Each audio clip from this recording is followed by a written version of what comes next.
There are two types of games in life. One has winners and losers, rules and endpoint and glory. The other has no end, no final score, and the only player who loses is the one who chooses to stop. This statement offers a different perspective on the world, simple yet demanding a rare awakening. People are living, working, loving, and competing within finite systems. Everyone wants to win, to achieve, to reach the finish line. But perhaps most of them have never truly asked if the world they are trying to win actually has a finish line. This book isn't written to teach how to win, but to compel people to pause and look deeply at how they are playing the game of life. It presents a paradox. The very desire to win might be causing us to lose. Not losing to others, but losing to ourselves. Simon calls this the infinite game, a game where the goal isn't to end, but to continue. Within these pages, the business world emerges as a microcosm of human instinct, obsessed with being number one, fixated on comparisons, and the craving for control. A company compares its quarterly profits to a rival's. A leader uses stock performance as a measure of morality. A nation declares victory when an adversary collapses. But behind these achievements lies a stark truth. When the race ends, the meaning dies with it. The author doesn't just speak of business. He speaks of humanity, of how people lose the ability to see beyond immediate rewards. We have turned life into a series of short-term contests, faster, richer, more famous. And it's precisely in this pursuit of more that we stifle the infinite, the part of us that can touch the future. The infinite game has no winners, only continuers. Those who understand this won't seek to defeat rivals, but to understand themselves. They won't build empires to leave behind, but sow seeds for future generations to continue playing. And in this shift, the image of leadership is overturned. A true leader isn't the one who leads the pack, but the one who keeps the flame alive. What makes this book different is that it doesn't shout slogans or paint itself as trendy management philosophy. It speaks the language of experience, through real-world glimpses where ethics are eroded by targets, where people forget why they started. It doesn't condemn, but suggests. If we want our organizations, our societies, our lives to endure, perhaps we must learn to play by the rules of the infinite game in an era where everyone wants to be seen. This idea is like a retreat into the self. Instead of asking how to stand out, it asks why we exist. Instead of saying how to win, it asks what makes us worthy of continuing. This very question separates the finite from the infinite, but living infinitely is not easy. It demands faith, humility, and especially courage. Courage to reject short-term gains for long-term fidelity. Courage to recognize our limits before the world reminds us. Courage to forego victory to preserve meaning. And that courage, in a noisy age, is perhaps the highest form of wisdom a human can possess. This book doesn't offer answers, it offers a framework for thinking. It doesn't say, do this, but makes the reader question, why are we doing this? It points out that every organization, every relationship, every journey follows the same rule. Only when people aim for something beyond themselves can they touch what is enduring. And then the question silently germinates. Will what we are striving for today, money, fame, victory, truly help us continue the game or merely cause us to leave it sooner? If the answer makes us hesitate, perhaps it's time to reconsider. The infinite game doesn't promise to change the world. It only changes how we see the world. And perhaps that alone is enough for the world to begin changing. Every life begins with a game, but not everyone knows what kind of game they're playing. There are games with endpoints and games that never end. Those who confuse the two will live their lives in exhaustion and bitterness. Players in a finite game always want to win. They plan, set goals, calculate to measure success. They need a finish line, a gunshot, a scoreboard to prove their worth. But the real world doesn't work that way. Life, business, love, trust all are infinite games. No one wins in marriage. No one wins in art. And certainly, no one wins in being human. The biggest mistake of the modern era is that we bring the mindset of a football match into a boundless universe. We chant slogans of being number one, leading the market, defeating rivals, yet we forget that no referee will blow the whistle to end this game. The goal isn't to win, but to keep playing. In a closed-door meeting, the heads of two major tech companies once met. One side boasted about a new product with a smug smile, believing they had just defeated the other. But a few years later, that very company vanished from the race. The other, who didn't care about winning or losing, only focused on one question: How can we better serve humanity? Continue to change the world. That is the difference between those who play to win and those who play to endure. Finite players live by comparison. They need rivals to prove themselves. Infinite players, conversely, see rivals as a mirror, reflecting areas they need to improve. In the infinite game, a rival is not an enemy but a teacher. When we confuse the nature of the game, every decision becomes distorted. We sacrifice people for numbers, ethics for targets, vision for short-term profits. And then one day we look back and realize we have won. But won what? The infinite world demands a different mindset. Instead of asking, "When will I win?" we need to ask, "How can I continue to evolve without losing my essence?" That is the moment the game transforms from a battlefield into an arena. Finite players want to reach the finish line, infinite players want to go far. Infinite thinking is not blind optimism. It demands an unwavering belief that the true value of every organization, every person, lies not in immediate results, but in the ability to maintain a resilient spirit amidst change. It's like a sailor embarking, not to reach a fixed island, but to learn how to live with the ocean. A company might collapse chasing quarterly rankings, but an organization living by ideals will stand strong for generations. Finite leaders burn out employees in the race. Infinite leaders create an environment where people want to contribute for something greater than themselves. They don't lead to gain power, but to sustain the spirit of the game. And then, amidst the chaos of a measured world, we need an anchor, an ideal greater than numbers, greater even than fame. Because only with a cause worthy enough to pursue can people play forever without tiring. Infinite players understand that they may not see the final results of what they start, but they do it anyway, because the goal isn't to be inscribed, but for the flame to continue. They sow seeds even knowing they won't live to see the flowers bloom. The infinite game doesn't grant crowns, it grants responsibility. There are no winners, only guardians. And the guardian always knows that as long as the ideal lives, the game continues. When people realize this game has no end, the next question emerges. If not to win, then why do we play? The answer lies in a concept seemingly simple yet possessing the power to change the world: a just cause. It's not a goal to be achieved, but a direction to prevent us from getting lost. It is the why that makes us willing to endure, to persevere, and to commit, even without knowing when we'll reach the destination. A great ideal doesn't live by results, it lives by meaning. An organization can exist for hundreds of years just because of a declaration grand enough to nourish the faith of generations. This ideal must be future-oriented, outward-looking, inspiring, and resilient enough not to die with its founder. But in the finite world, many mistakenly believe they have a just cause. They talk about growth, about profit, about becoming number one in the market, about global expansion. But those aren't ideals, they are results. These things can motivate but cannot sustain. When the goal is to win, the game becomes merely a race. A company might declare, "We want to change the world," but internally measures everything by quarterly targets. Those within it will soon realize the emptiness. No one truly dares to sacrifice if their ideal is just a number.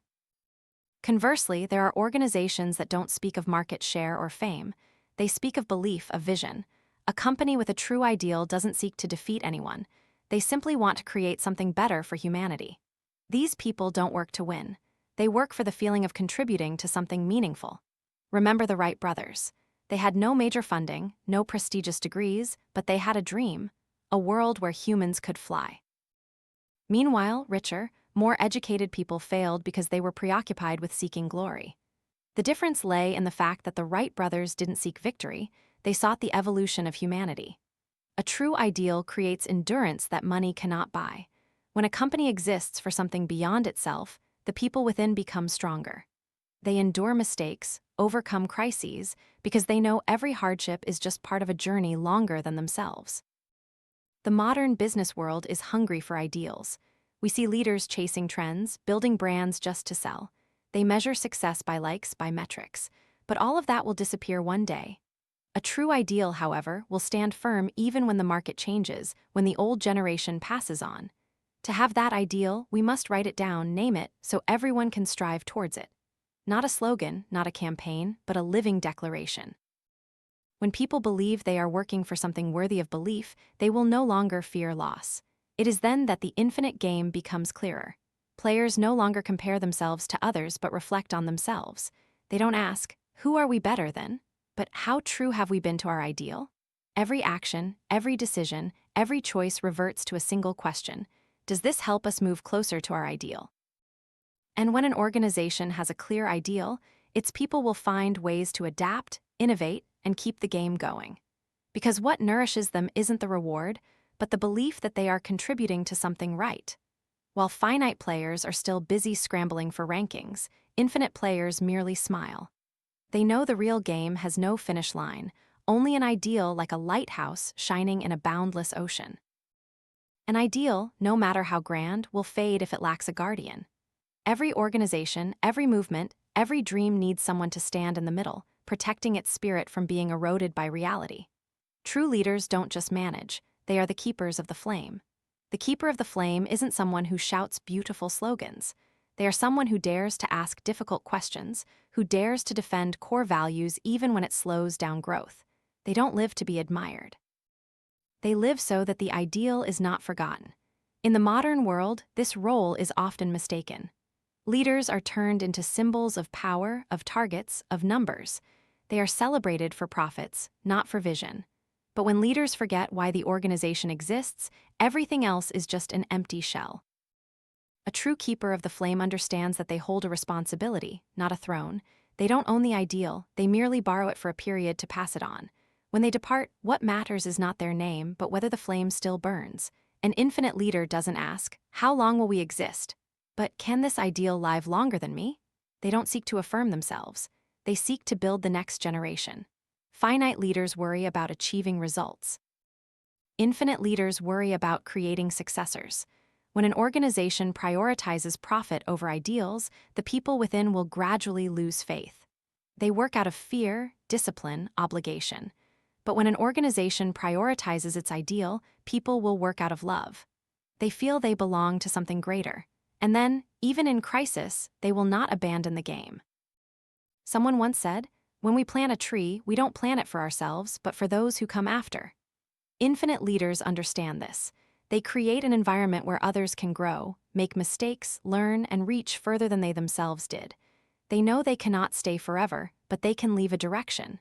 That is why the position of leader should not be called the head, but the keeper of the ideal. They are the ones who look beyond quarterly reports, beyond profit figures, to see what will happen when they are no longer there. They don't build an empire, they sow a forest. True keepers of the flame live by faith, not power. Faith that when people are given the right purpose, they can create something extraordinary. Faith that ethics and humanity are not luxuries, but conditions for long-term survival. Faith that what we are doing today will contribute to a better world, even if we are not there to witness it. And then, amidst the frenzied pace of the age, the keeper of the flame stands still at the eye of the storm, quietly preserving a small but persistent light. They don't shout to be heard. They simply steadfastly blow on the embers to keep them from dying, because they understand that as long as the ideal lives, the game continues. The world doesn't need more winners. The world needs those who dare to keep the game from dying, those patient enough to sow seeds, trusting enough to pass on the flame, and humble enough to leave when it's time. The infinite game is not for those who long for victory, but for those who know they are part of something greater. Finite players ask, what do I get? Infinite players ask, what do I leave behind? And the answer, only time can tell. The keeper of the flame walks on, carrying the belief that when one candle goes out, hundreds more will be lit from its light. They don't need glory because the ideal itself is the reward. The business world once began with dreams. Founders didn't just want to sell products, they wanted to create value. But over time, that flame was obscured by balance sheets, by cold growth metrics. Capitalism, once a tool to propel people forward, now became a yardstick to shackle them.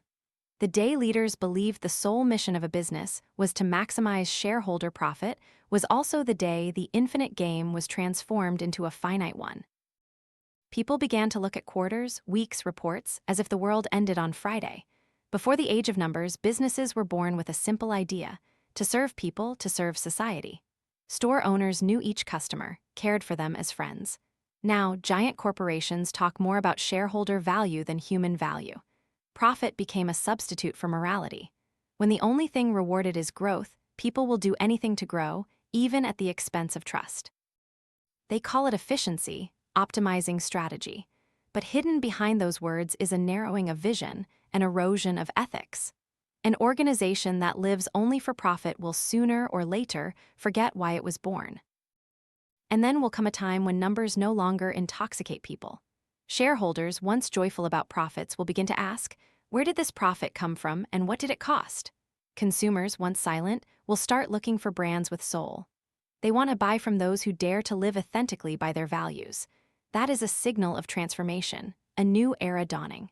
An era where businesses exist not just to win, but to endure with society. It is an era of responsibility, where trust and sustainability return to guide decisions that once seemed to be only about money. Infinite leaders understand that no one truly owns their company. They are merely borrowing it for a phase of the game. Their mission isn't to defeat rivals, but to sustain the game for the next generation.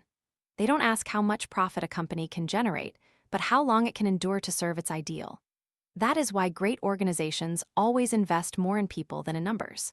They know their greatest capital lies not in bank accounts, but in the trust of their employees and customers.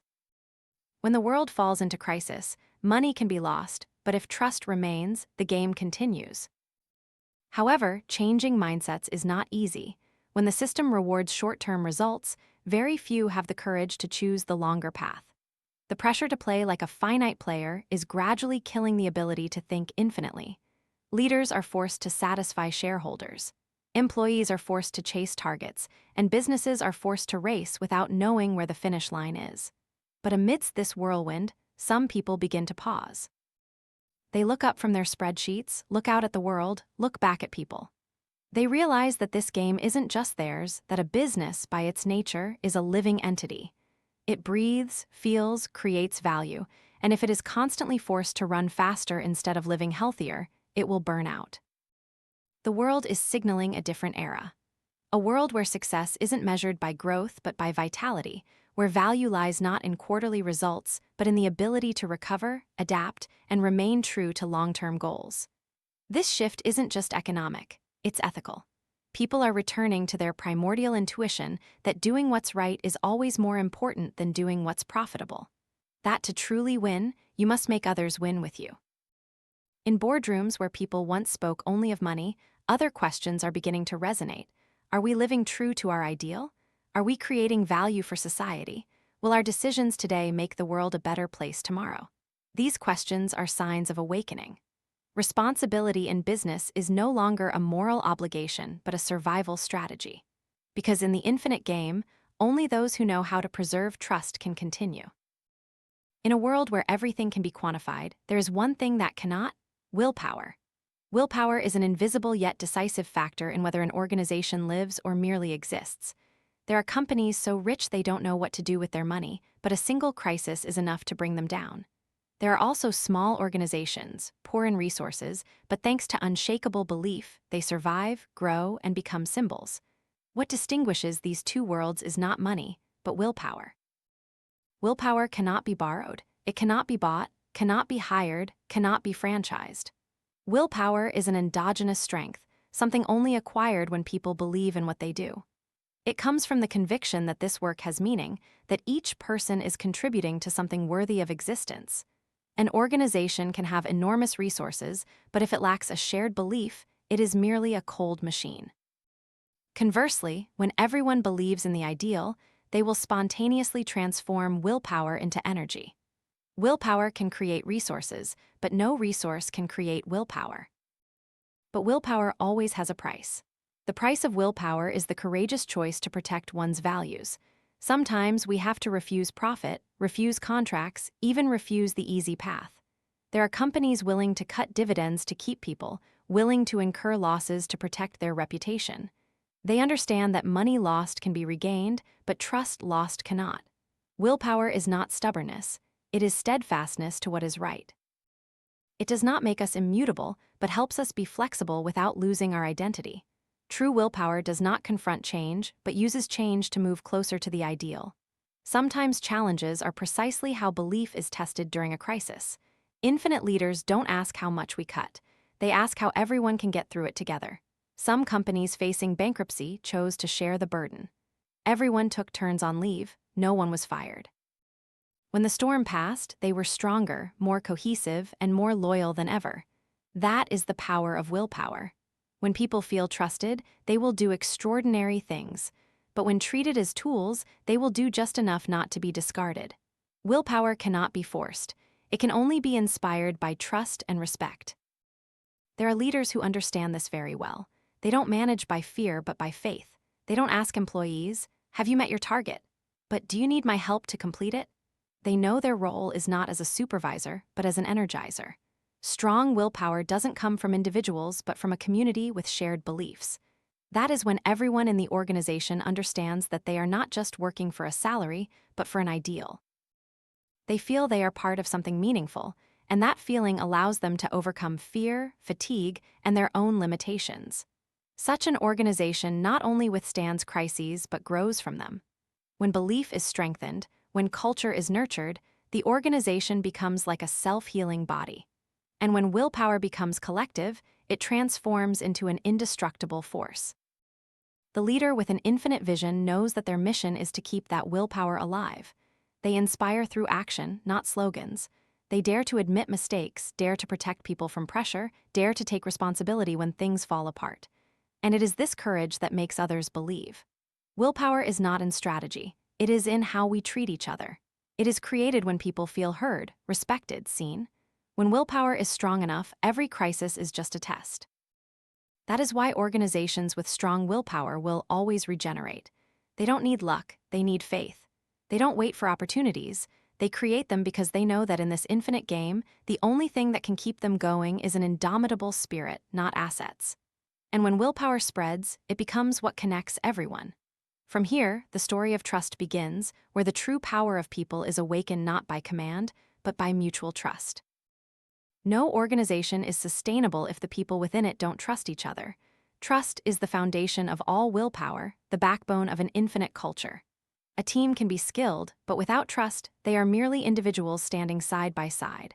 But when trust appears, they become a single entity, strong and difficult to divide. Trust is not born from achievement, but from a sense of safety. That is when people know they can speak truthfully, can admit mistakes without being condemned. Performance is never the most important thing. Trust is. Leaders who understand this will choose trustworthy people over the most skilled, because a skilled but untrustworthy person will destroy a team faster than any mistake in an infinite environment. A trustworthy person is someone who dares to admit fault, dares to say, "I need help." And that very honesty is the source of strength. There is a story in the oil and gas industry. When a drilling team encountered a crisis, they didn't blame each other. They sought to help each other. Instead of remaining silent for fear of reprimand, they reported errors immediately. As a result, the accident rate dropped by over 80%. Efficiency increased and people became more bonded, not because anyone ordered it, but because they trusted each other. Trust cannot be commanded. It must be cultivated with consistency. Leaders must dare to be vulnerable, dare to say, "I don't know," so that others also dare to be honest. A culture of trust is built not by slogans, but by repeated acts of sincerity. But when trust disappears, something else creeps in, moral decay. That is when people begin to rationalize wrongdoings. They say, "Everyone does it. Just this once." It's a gradual process. Small deviations accumulate, and one day, wrong becomes normal. Moral decay doesn't come from evil, but from fear. Fear of speaking the truth, fear of losing one's position, fear of not meeting targets. So they remain silent. Silent, then accept, then repeat. At that point, the organization no longer needs leaders. It only needs beautiful reports. The story of a bank that opened millions of fake accounts is the clearest example. No one thought they were wrong. They just did what was necessary to meet goals. Supervisors praised, shareholders were happy, and the system ran smoothly. Everything was right, until it all collapsed. People thought adding more procedures, more rules would prevent it, but ethics are not born from rules, they are born from trust. Procedures only tell us what to do, but trust makes us choose to do what is right.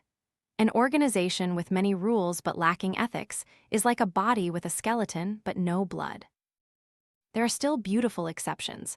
There are companies that dare to look squarely at their mistakes, dare to tell the world, "We are not perfect." They openly share their failures, encourage customers to consume less, to live more responsibly. They dare to sacrifice profit to maintain trust, and as a result, they become stronger. When trust and ethics are placed at the center, the organization becomes a space of humanity. People don't work out of fear, but out of pride. They don't seek to surpass others, but to overcome themselves together. They don't chase achievements, but pursue meaning. An infinite leader understands that trust is not a gift, but a responsibility. They cannot force others to trust. They can only live in a way that is worthy of that trust. They speak the truth, keep their word, admit mistakes, and protect the vulnerable. They are the ones who take the hit first, so others dare to live honestly. That is why in great organizations, the atmosphere always smells of safety. Everyone can admit they are imperfect, and it is this imperfection that creates perfect strength because no one has to pretend anymore. Ethics are not a destination, they are a habit, and trust is the way to maintain that habit. Once trust is nurtured, the game can continue indefinitely without a supervisor.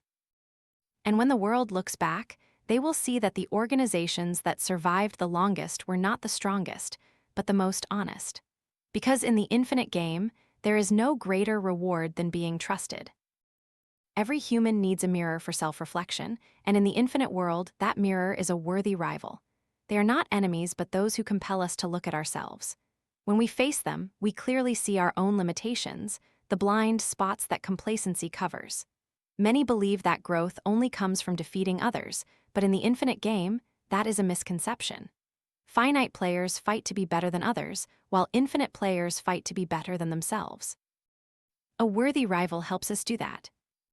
Two companies once stood together in the tech world. One dedicated all its resources to defeating the other, counting every percentage of market share, every unit of revenue. The other quietly focused on creating a better product than yesterday, unconcerned with the race outside. A few years later, the one engrossed in the race vanished, while the other continued to play. The truth is, a rival's strength lies in making us realize we are not good enough. They force us to reflect, to learn, to be humble. That is not humiliation, but an opportunity to grow. Only those confident enough dare to look squarely at a rival and say, they do this better than us. But there is a more subtle trap: blindness due to an ideal. When we believe too strongly in our own path, we begin to close our ears to all other opinions. We deem everyone not aligned with us as wrong, see rivals as weak. At that moment, we have left the infinite game without realizing it. Because this game has no winners, only learners. A nation once experienced this. When their biggest rival collapsed, they thought they had won. They celebrated as if the game was over, but then, with no rival to reflect upon, they lost their direction. They stopped innovating, stopped self-reflecting, stopped learning. Losing a rival is not a victory, but losing the motivation to evolve. It's the same for people. When we have no one left to learn from, we begin to regress. When we deem ourselves right, the game within us ends.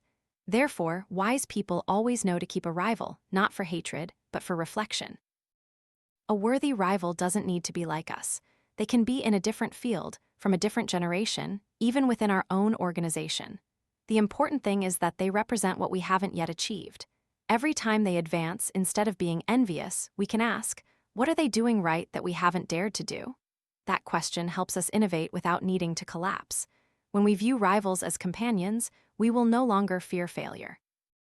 Because every time we lose, we learn something new. Failure in the infinite game is not an end but proof that we are still playing. The finite player sees failure as a conclusion. The infinite player sees it as an opportunity to become better. And the strange thing is, when we stop competing, we advance faster. Because the energy once used to fight others is now used to improve ourselves. In that world, every rival becomes a silent teacher. They don't teach us with words, but by their very existence. Infinite players are grateful to their rivals. They understand that without others, they would never reach new limits. It is rivals who keep us in a spirit of learning, humility, and the ability to see the world beyond ourselves. When life seems peaceful, when no one challenges us, we must actively seek a rival, not to defeat them, but to see how far we can still go. That is how infinite players keep the flame of growth alive. In this world, winning and losing are just illusions.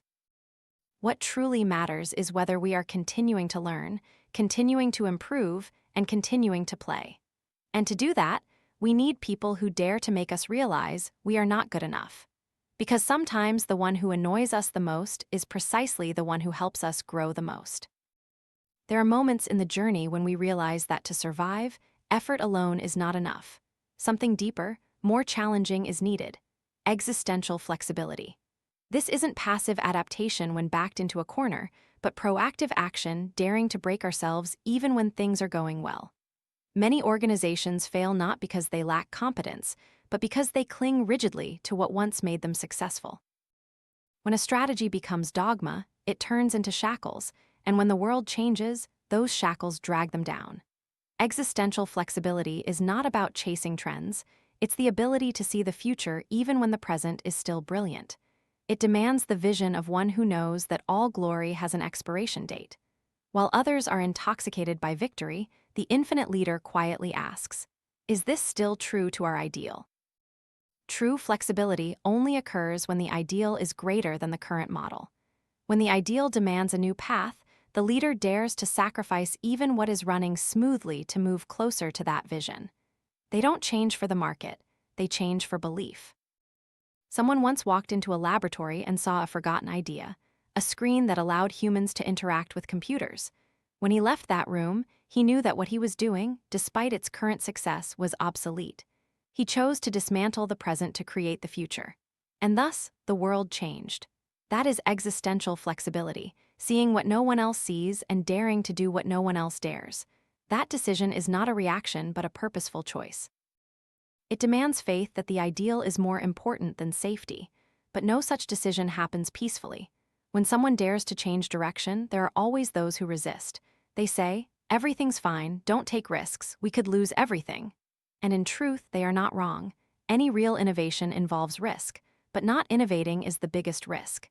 Existential flexibility is not like reacting to a crisis. Reaction is about surviving, flexibility is about evolving. It doesn't wait to be forced, but is initiated by vision. Infinite players don't wait until they are pushed back.